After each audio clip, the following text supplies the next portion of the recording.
Bonjour, je présente aujourd'hui la 37e vidéo de mon programme pour l'élection présidentielle, le programme du Rassemblement pour la démondialisation. Cette vidéo s'intitule « Deuxième principe de politique économique pour réencastrer l'économie dans la nation et la démocratie, définir les domaines stratégiques nécessaires à la satisfaction des besoins de la population et planifier leur mise en œuvre. » Cette vidéo se trouve sous la forme papier dans la partie 4 de mon programme sur le site internet Nikonov 2017. Une description préalable de ce que nous entendons par domaine stratégique et planifié est nécessaire. Les domaines stratégiques résultent de la délibération publique et sont votés par le Parlement. Le processus de délibération publique à l'échelle locale, dans les communes, les pays au sens de la loi du 4 février 1995, les administrations et services publics locaux, et à l'échelle nationale dans les administrations, les grands services publics et les entreprises nationales, donnera un matériau d'une immense richesse. Des commissions pluralistes à l'échelle du ministère du Plan en établiront la synthèse et proposeront les priorités stratégiques qui en découlent et leur planification. Le tout sera présenté au Parlement qui en débattra et votera le plan quinquennal. Il existe deux grands domaines stratégiques, les branches économiques et un domaine transversal, celui de la mutation écologique du mode de production, qui fait l'objet de notre principe numéro 4. Les branches économiques font l'objet d'une définition normalisée par l'INSEE, comme par exemple la sylviculture et exploitation forestière, ou encore industrie du cuir et de la chaussure. Selon la définition de l'INSEE, une branche ou branche d'activité regroupe des unités de production homogènes, c'est-à-dire qui fabriquent des produits ou rendent des services, qui appartiennent au même item de la nomenclature d'activité économique considérée. Au contraire, un secteur regroupe des entreprises classées selon leur activité principale. Un secteur regroupe des entreprises de fabrication, de commerce ou de services qui ont la même activité principale au regard de cette nomenclature d'activité économique considérée, comme le secteur de l'automobile. L'activité d'un secteur n'est donc pas tout à fait homogène et comprend des productions ou services secondaires qui relèveraient d'autres items de la nomenclature que celui du secteur considéré. Au contraire, une branche regroupe des unités de production homogènes. L'entreprise est la plus petite combinaison d'unités légales qui constitue une unité organisationnelle de production de biens et de services, jouissant d'une certaine autonomie de décision, notamment pour l'affectation de ses ressources courantes. Voyons comment le néolibéralisme joue contre la démocratie. Parce que cet exercice de démocratie inédite qui est proposé, suivi d'une planification, sera décrié par tous les agents du néolibéralisme. Ces derniers détestent la planification quand elle s'applique à l'économie et dans laquelle l'État joue un rôle moteur. Ils préfèrent la mystification de l'autorégulation des marchés. Dans son ouvrage « La route de la servitude », Friedrich von Hayek, le pape du néolibéralisme, soutient ainsi que la planification est par essence un phénomène totalitaire. Pour qu'elle soit efficace selon lui, cela supposerait que tous les leviers de l'économie soient entre les mains de l'État, ce qui entraînerait de proche en proche un contrôle total de ce dernier sur la vie des individus. Dans Ordeal by Planning de 1946, John Hughes développe une thèse similaire. De son côté, Ludwig von Mises, économiste autrichien parmi les principaux fondateurs du néolibéralisme, décrit la planification qu'il assimile à de l'étatisme comme la subordination complète des individus à l'État en les tenant en tutelle tout en restreignant la liberté d'action individuelle. Cherchant à façonner la destinée des individus, l'étatisme tendrait pour lui à remplacer les initiatives individuelles par un appareil social qui aurait le monopole de toute initiative. Alors, quelques considérations générales sur la planification telle que je la vois. Depuis toujours, les gouvernants, les dirigeants d'entreprise, les stratèges militaires, mais aussi les familles, se fixent des objectifs. Tout le monde fait des plans. Ce sont des projets qui, pour voir le jour, nécessitent une action cohérente, organisée, rationnelle, selon un certain ordonnancement dans le temps. Les gouvernants, par exemple, élaborent des projets d'urbanisme depuis bien avant l'Antiquité. En 1670, l'intendant du roi, Jean-Baptiste Colbert, a créé entre autres la futaie de chêne de Tronchet dans l'Allier, qui est réputée être aujourd'hui la plus belle futaie de chêne d'Europe. Elle appartenait au pouvoir central depuis 1527, date à laquelle elle fut confisquée au connétable de Bourbon. Désireux de doter le royaume d'une marine puissante, Colbert décidait de planter plus d'1 million d'hectares d'arbres, dont les troncs et les branches devaient fournir à l'industrie navale une matière première de grande qualité. Le chêne sessile, en effet, recherché pour fabriquer les tonneaux qui permettront d'élever les vins, possède peu de nœuds, a un grain fin et pousse lentement et régulièrement, lui donnant une très forte densité. Colbert avait fait réaliser un catalogue reproduisant les pièces spéciales utiles à la charpenterie de marine, appelées les bois tors. Il réorganisait ainsi toute la filière, de la plantation des chênes à la construction des chantiers navals, les corderies, etc. La construction d'un grand vaisseau nécessitait d'abattre 4000 chênes centenaires. La planification était ainsi faite sur plusieurs décennies. À notre époque, le même type de préoccupation doit nous guider dans le domaine de l'environnement. C'est en effet à l'échelle de décennies qu'il faut inscrire nos actions pour réparer les dégâts du capitalisme. Les dirigeants d'entreprises d'aujourd'hui, en ce qui les concerne, vont faire des business plans, développer des plans marketing, des plans de formation, etc. Les chefs militaires vont faire des plans de débarquement, en temps de guerre, comme en juin 1944 en Normandie. En temps de paix, ils vont planifier la construction des bateaux, des avions, des matériels terrestres, parfois des décennies à l'avance. Il faut savoir qu'un navire militaire possède ainsi une durée de vie comprise entre 40 et 50 ans. Quant aux familles, elles vont projeter d'acheter un logement et de mettre de l'argent de côté pour rembourser ensuite pendant 20 ou 30 ans. Toutes ces opérations portent un nom, la planification. La planification est donc tout simplement l'organisation dans le temps de la réalisation d'objectifs.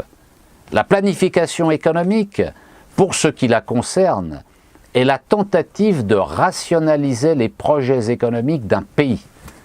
À l'époque moderne, la planification économique s'est développée durant la Première Guerre mondiale. L'objectif des États, à l'époque, était d'encadrer la production civile et de soumettre toute l'économie aux impératifs de la guerre. Alors la planification, s'agit-il de dirigisme?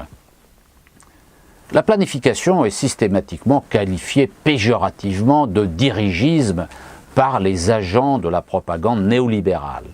Il n'y a pourtant rien de scandaleux à ce que les parlements, les gouvernements, les collectivités locales, les entreprises nationales et les citoyens exercent un pouvoir d'orientation et de décision sur l'économie, afin de l'organiser selon certaines fins. Il est même hautement souhaitable qu'il en soit ainsi, et que les moyens de l'État soient utilisés pour orienter l'activité économique, par le contrôle du crédit, de la monnaie, de la fiscalité, de la politique du commerce extérieur, de la politique de la sécurité sociale, des salaires et des investissements. Le dirigisme, dans ce sens, est nécessaire. Nous considérons en effet que c'est à la nation, et non au marché, de diriger l'économie, et plus encore la société. Alors s'agit-il de colbertisme? Pour les agents de propagande du néolibéralisme, qualifier quelqu'un ou une organisation de colbertiste est une grave insulte. Le mot vient du nom de Jean-Baptiste Colbert, dont je viens de parler, ministre d'État et contrôleur général des finances de Louis XIV. Les principes colbertistes demeurent profondément associés dans ce pays, dans notre pays, à la définition du rôle de la nation en politique, de l'État en économie et de certaines branches de l'activité nationale. Colbert manifeste une volonté d'ordre dans les finances, la monnaie, les corporations, les fabrications. Il entend impliquer toutes les forces de la nation, hommes, techniques et capitaux. Pour que cet effort de modernisation puisse se faire, il met en place un protectionnisme qualifié d'éducateur et exclusivement industriel. L'octroi de subventions à l'exportation. La mise en place de commandes publiques. Un développement extrêmement contrôlé des colonies, entièrement dépendantes de la métropole. À l'époque du grand siècle français, Colbert entend développer un climat supérieur de civilisation où la qualité serait reine. Développement des industries du luxe, les métiers d'art, textile, verrerie, dentelle, soie et velours. Révision des normes de qualité. L'objet vaut par ce qu'il est. Colbert transforme la logique mercantiliste d'accumulation de métaux précieux, qui est la norme à l'époque dans la classe dominante, en une organisation méticuleuse de l'État, qui sera un vecteur de puissance et de grandeur pour le pays et son monarque. Les soutiens apportés à l'industrie française par l'État, dont les fameuses manufactures, ne sont pas conçus pour durer éternellement. L'objectif est que les entreprises acquièrent un savoir-faire et une taille suffisante, qui entraînent des économies d'échelle, qui leur permettront de devenir compétitives face aux principales concurrences de l'époque anglaise et hollandaise. En ce sens, oui, nous sommes colbertistes. Alors la planification est-elle de l'interventionnisme? Après le dirigisme et le colbertisme, l'interventionnisme figure également dans le lexique des insultes des propagandistes néolibéraux. Ils qualifient ainsi d'interventionnisme l'action de l'État lorsque ce dernier participe à l'économie du pays pour favoriser certains groupes sociaux ou certaines activités. Il existe divers leviers d'intervention économique conduisant à diverses formes d'interventionnisme. L'État-providence agissant sur la redistribution des revenus. L'aide à l'investissement ou à la création d'entreprises pour favoriser la création et le développement de champions nationaux ou de nouvelles filières. L'orientation du budget public de recherche scientifique vers des domaines jugés prioritaires. Le développement des infrastructures, transport, eau, électricité, communication, considérés utiles à l'activité économique. La politique industrielle, incluant aussi les services. Le protectionnisme défensif, des barrières à l'importation, ou offensif, subvention des exportateurs, grands contrats d'exportation négociés d'État à État. La politique monétaire et budgétaire dans une optique d'action conjoncturelle. La réglementation commerciale du travail, salaire, horaire, environnemental, etc. L'interventionnisme économique est une stratégie qui cherche à doser la part du marché et celle de l'État. les débats ont toujours été très vifs concernant le niveau de ce dosage, permettant de compenser notamment les effets pervers de chacun des systèmes. Ce niveau varie selon le contexte et selon les objectifs poursuivis. Le plan vise à modifier la société en profondeur, à contrer les effets pervers et la myopie du marché. Il est pour nous une révolte de la société contre le marché. Nous sommes évidemment pour une intervention de la nation dans les affaires économiques, domaine qui a toutes les raisons d'échapper au monopole des classes dominantes. Alors, la planification, s'agit-il d'étatisme? C'est une autre insulte des agents du néolibéralisme qui s'ajoute à la panoplie déjà décrite. L'étatisme, dérivé du terme « État », peut prendre plusieurs sens selon les contextes. Il peut désigner à la fois un courant ou une doctrine politique selon laquelle l'État doit intervenir systématiquement, de façon plus ou moins directe, par le biais de son monopole territorial dans les principaux domaines sociaux et d'activité économique. L'exercice des pouvoirs de l'État et l'expansion de son champ d'intervention sur la société. Les moyens par lesquels l'État exerce et détient un monopole plus ou moins important sur des secteurs économiques, entreprises contrôlées directement ou indirectement par l'État, domaine social, médico-social, culturel, communication, par exemple la télévision publique.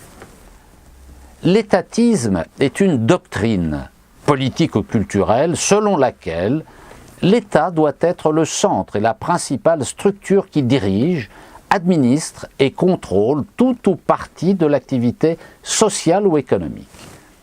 L'étatisme peut couvrir différents sens ou domaines, ceci selon la légitimité ou la non-légitimité que les individus trouvent dans l'action de l'État. C'est une forme de pouvoir politique exercée de façon autoritaire, voire discrétionnaire par l'État, qui peut être désigné comme étatiste. On retrouve parmi les courants d'idées opposés à l'étatisme les libéraux, les anarchistes et certains communistes. Ceci étant, les motivations et raisons de fond de cette opposition diffèrent selon les moyens et fins à atteindre. Si nous sommes favorables à une intervention de l'État démocratisé dans l'économie, nous sommes opposés à l'étatisme, précisément dans le sens où il se substitue à la souveraineté du peuple. Alors quelle est ma conception de la planification ? Je m'inspire du programme du Conseil national de la résistance en matière de planification. Planifier, c'est se projeter dans l'avenir, c'est rompre avec le climat morbide installé par les politiques néolibérales fondées sur l'austérité, la menace, le chantage et la peur. La formule « no future » s'applique ainsi à des millions de personnes, des jeunes en particulier, qui ne voient aucune perspective qui pourrait les mobiliser. C'est pourquoi ils sont si nombreux à s'expatrier. La planification que je propose avec le parti de la démondialisation n'a rien à voir avec la caricature qu'en ont donné les pays qui se réclamaient du socialisme, comme en URSS, ni même à ce qui s'est fait en France après la Seconde Guerre mondiale. Elle vise au contraire à recréer un avenir, à reconstruire la France, à la libérer de la mondialisation qui l'a mise à genoux selon des méthodes démocratiques de délibération publique et de contrôle du Parlement. Encore faut-il préciser de quoi nous parlons et définir avec précision les notions utilisées. À cet égard, l'expérience du programme du Conseil national de la résistance mis en œuvre à la Libération, grâce à un plan, est indispensable à analyser. C'est en tenant compte de cette expérience que je propose la création d'un ministère du plan et une planification démocratique. Son orientation générale est de reconstruire la France, défigurée par 4 décennies de politique néolibérale pour améliorer la vie quotidienne des Français. L'économie doit se recentrer sur ce qui doit être pour nous son essence, satisfaire correctement les besoins de la population, de toute la population, et au premier rang desquels se trouvent les besoins de subsistance. En France, tel est notre projet politique. Chacun, quel que soit son revenu ou son patrimoine, doit pouvoir se nourrir en disposant d'une alimentation saine, issue globalement de l'agriculture biologique ou paysanne française, se loger sans être pénalisé par des prix prohibitifs, se vêtir au moyen d'une production très majoritairement française, se soigner quasi gratuitement. À ces besoins de subsistance physiologiques vitaux s'ajoutent des besoins de base propres à notre époque, comme s'éduquer, se former, se cultiver, se distraire, voyager, vivre en toute sécurité dans un environnement sain et agréable.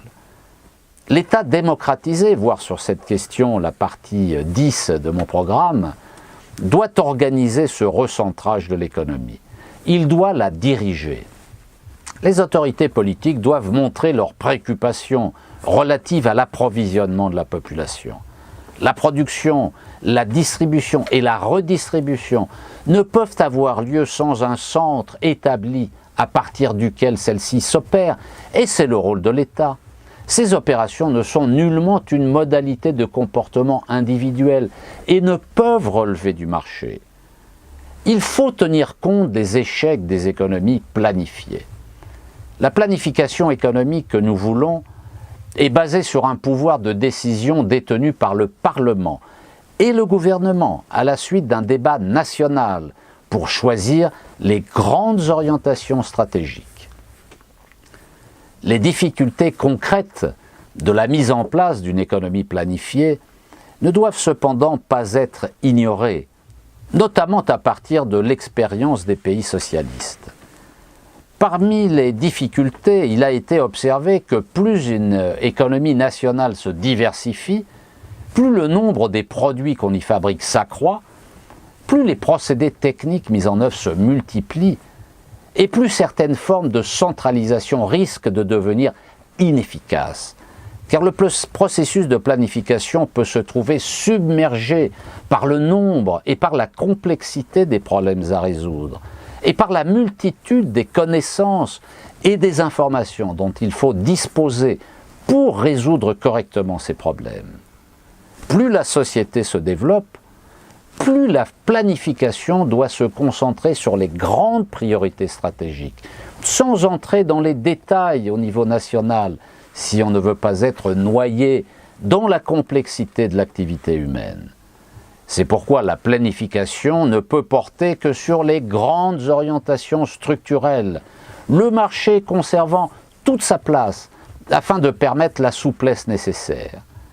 Une grande liberté doit être accordée aux collectivités locales, aux services publics, aux entreprises nationales, aux PME et TPE, et à la parole des citoyens. La seule solution efficace et crédible à nos yeux, pour nous, est la décentralisation de la planification, c'est-à-dire les décisions stratégiques relevant du Parlement et les décisions d'application plus détaillées relevant des entreprises nationales, des services publics, des collectivités territoriales. La planification ainsi conçue affaiblira le capitalisme, car elle offre la possibilité d'utiliser pleinement les capacités productives, la main-d'œuvre et les équipements, permettant de construire un système plus juste et plus rationnel du point de vue économique, social, environnemental, démocratique. En outre, les gains pour la population seront considérables, puisque le chômage structurel disparaît, le pouvoir d'achat augmente grâce à un rapport de force favorable au peuple. Le sentiment d'appartenir à un système plus égalitaire dynamise les énergies.